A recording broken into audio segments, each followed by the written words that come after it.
خدا نہ کوشش کرتے ہوئے مرنا، وہاں پہ نہ ذلیل ہو جانا آخرت میں. ادھر ابو جہل نے ہم پہ ٹھٹا کرنا ہے، ٹھٹا ابو جہل میں کہ بے شرمو تم تو دنیا میں بھی کچھ نہیں کر سکے ہو، میں تو عرب کا سردار رہا ہوں، مجھے گالیاں دیتے تھے، مجھے جاہل کہتے تھے. یہ پاکستانیوں کو ابو جہل نے کہنا ہے دوزخ میں بیٹھ کے کہ ہٹو، دور ہٹو میرے سے اچھوت لوگو، تم صحیح شودر تھے، تمہیں پتہ نہیں کیوں مسلمان کیا تھا لوگوں نے، تم تو میرے سے بھی نیچے نکلے ہو دوزخ میں، شرم آنی چاہیے، مجھے گالیاں دیتے پھرتے ہو. کون ہے اصلی جاہل؟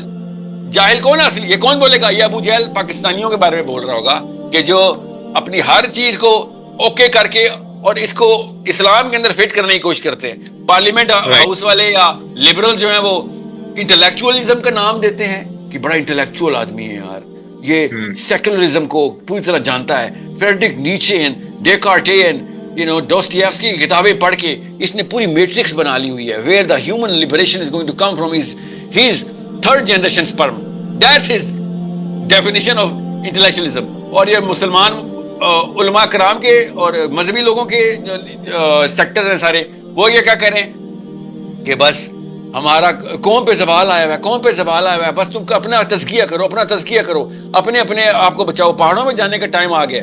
اب ایسے دو لیفٹ اور رائٹ ہوں تو نیچے سینٹر میں بیٹھا ہوا بچہ کیا سوچ رہا ہوگا کہ انکل آپ دونوں ایک جتنے بونے ہیں، اس سے بہت بہتر ہے کہ میں لبرلوں کا بونا بنوں. ادھر گاڑیاں بھی ملتی ہیں، عورتیں بھی ملتی ہیں، عیاشیاں بھی ملتی ہیں، تو وہ ادھر چلا جاتا ہے. اور لوگ مجھے چل میں سمجھتے ہیں ٹیڑھا منہ کر کے انگریزی بولوں گا، تم مولوی لوگ ویسے ہی میرے تابع آ جاؤ کیونکہ میں انگریزی بول رہا ہوں گا، حالانکہ میں شیطان کا پورا نکارہ بجا رہا ہوں گا، مگر تم میرے آؤ گے. میں پارلیمنٹ ہاؤس میں جانے میں سینیٹر بنوں گا اور تمہارے مولوی کھلے عام فتویٰ دیں گے الجہاد جل جہاد، اور ٹکے کا کوئی فرق نہیں پڑے گا پاکستان کی کسی، نہ آرمی کو نہ سول کو.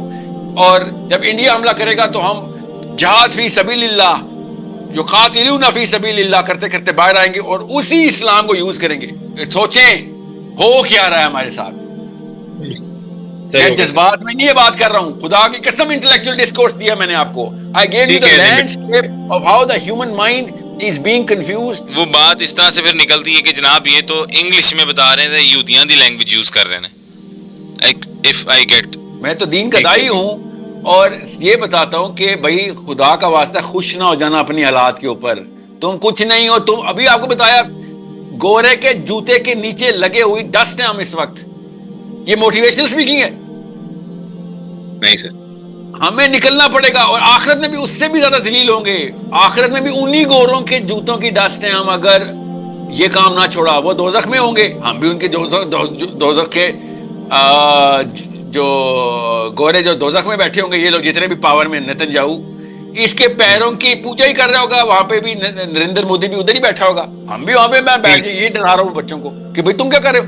دنیا میں تم ذلیل ہو کے مرے ہو، ٹھیک ہے، اگلی نسل نہ ذلیل ہو جائے. اور اگر ہو بھی گئی خود یور پوائنٹ تو خیر بہت ہی لوور ٹیئر کے مولوی ایسی بات سر یہ ہے سر ہیں تو صحیح نا سر، طبقہ تو ہے نا کہیں نہ سر. یہ زیادہ تر جو طبقہ ہے نا وہ ہر چیز کو، میں نے اگر ٹربن نہیں نہ پہنی ہوئی، اب اسلام کی بات ہے ان کو سمجھ نہیں آنی میرے منہ سے. یہ داڑھی نہیں رکھی تو آپ اسلام کی بات نہیں کر سکتے، یہ بھی سر اس لیول پہ گر چکے ہیں. جی ہاں سمجھ رہے ہیں. اور اگر جدھر میں ٹربن پہنتا ہوں، جدھر میں نے تلوار قمیص کی بجائے جو ڈریس پہنا ہوتا ہے، اگر یہ ادھر مجھے ادھر دیکھ لیں نا تو یہ کہیں گے استغفر اللہ، نکلو اس سے، یہ تو فنڈامنٹلسٹ ہے. یہ اس لیول کے لوگ ہیں کہ جن کو صرف اور صرف اپنی مرضیاں چاہیے. اور اللہ کی قسم نہ مولویوں کا قصور نکلتا ہے، نہ یہ لبرل سے قصور نکلتا ہے.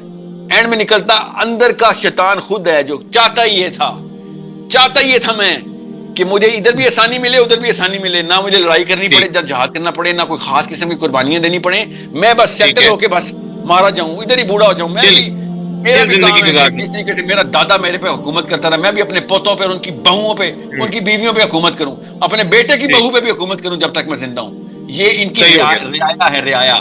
مولوی صاحب نے وہ 300 بچے جو مدرسے کے رسی سے باندھے ہوئے ہیں نا، اس طریقے سے پاکستان کے لبرل اور لوکل اور دیسی انکل نے اپنے گھر میں چھوٹی سی فیملی کو رسی سے باندھا ہوا ہے کہ میری طاقت کے تابع رہو. یہ سب ایک جتنے چھوٹے چھوٹے خچر ہیں، چھوٹے چھوٹے. Right sir. تو سر وہ ان سے کتنے مختلف ہیں موٹیویشنل اسپیکنگ سے؟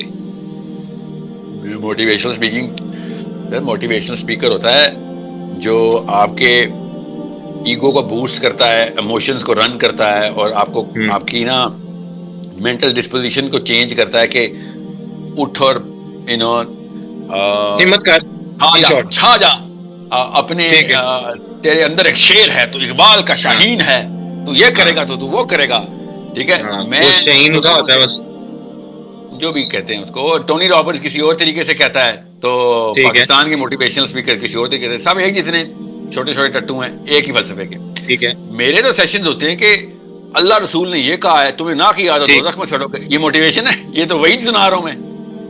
ٹھیک ہے، مطلب آپ کا جو کانٹیکسٹ ہے وہ اراؤنڈ آپ اسلام کے ہی بات کرتے ہیں. اراؤنڈ نہیں سر، صرف اسلام کی بات کرتا ہوں صرف میں، اور اسلام کی میں نے بات کی ہے. نہیں میں اسلام کے علاوہ کوئی بات نہیں کرتا ہوں. السلام علیکم، جسم فیض عمران. اسلام جو ایک میکانزم دیتا ہے کہ آپ نے پبلک ٹاک کیسے کرنی ہے یا پبلک سپیکنگ کیسے کرنی ہے، اس کے اوپر آپ کے بہت زیادہ ذمہ داری آ جاتی ہے کہ اگر آپ نے اپنا انفلوئنس کریٹ کر لیا یا پھر کیسے کہ آپ کو اتنا زیادہ لوگ سن رہے ہیں، تو یہ آپ کے آخرت میں کامیابی کا ذریعہ بھی بن سکتا ہے کہ آپ کی باتیں کی ہوئی یا پھر آپ کا جو ایک آئیڈیالوجی لے کے آ رہے ہیں اس کی وجہ سے لوگ اپنا پرسپیکٹیو چینج کر رہے ہیں یا پھر اپنے آپ کو اسلام کے مطابق لے کے آ رہے ہیں، آپ کے دیے ہوئے دعوے کے مطابق. ایک تو یہ چیز ہے. And second thing is that کہ اگر آپ اپنے انفلوئنس جو آپ نے کریٹ کیے ہوئے، اپنے جتنے بھی آپ کے فالوورز ہیں ان کو اسلام سے دور لے کے جا رہے ہو، تو یہ آپ کے لیے بہت ہی بڑی ایک ڈسٹرکٹیو اور بہت ہی آزمائش کا ذریعہ بھی بن سکتی ہے. کیونکہ قیامت والے دن ان لوگوں کو یہ پہاڑ گناہوں کے پہاڑ، کیونکہ قیامت کے دن لوگوں کے گناہوں کے پہاڑ نظر آئیں گے جو کہ انہوں نے خود کیے نہیں ہوں گے، مگر انہوں نے دوسروں کو اس چیز پہ انفلوئنس کیا ہوگا یا انہوں نے دوسروں کو اس چیز پہ قائل کیا ہوگا کہ تم یہ چیز کرو، اور غلط چیز پہ موٹیویٹ کرنے کی وجہ سے وہ خود تو جہنم میں جائیں گے اور دوسروں کو بھی اس سورس آف جہنم میں لے کے جائیں گے. تو ہمیں اس چیز کو بڑا پونڈر کرنا چاہیے کہ اسلام ہمیں کیا تربیت دیتا ہے کہ آپ نے جب اس پبلک اسپیکنگ کرنی ہے یا پبلک ٹاک کرنی ہے تو آپ نے کبھی بھی موٹیویشن کو یا پھر جو ایک انرجی آف پمپ ہوتا ہے اس کو آپ نے ٹریگر نہیں کرنا ہوتا. آپ نے اپنا ویژن کلیئر رکھنا ہوتا ہے اور اپنی آڈینس کو اسلام کے مطابق کریٹیکل تھنکنگ ان کے اندر لے کے آنی ہوتی ہے. کبھی بھی ایک مسلمان خود کے اوپر دوسروں کو ڈیپینڈنٹ نہیں کر پاتا ہے، وہ ہمیشہ ان کے اندر کریٹیکل تھنکنگ لے کے آتا ہے تاکہ وہ خود چیزوں کو سمجھ سکے اور وہ خود ہی ان چیزوں کو آگے لے کے جا سکے کہ میں نے اپنا نظریہ کیسے لے کے آنا یا میں نے اپنا پرسپیکٹیو کیسے چینج کرنا ہے. اگر اس کے اندر یہ کریٹیکل تھنکنگ نہیں آ رہی ہے اور نہ ہی وہ اپنے فالوورز کے اندر یہ چیز ڈائیورٹ کر رہا ہے، تو پھر یہ ایک آپ کی رات لے کے چلنا ہے. اگر آپ شیطان کی پجاری ہو اور شیطان کو خوش کرنے کی یا فیم کی گیم میں کر رہے ہو تو یہ آپ کے لیے آخر میں بہت بڑا سیٹ بیک ہو سکتا ہے.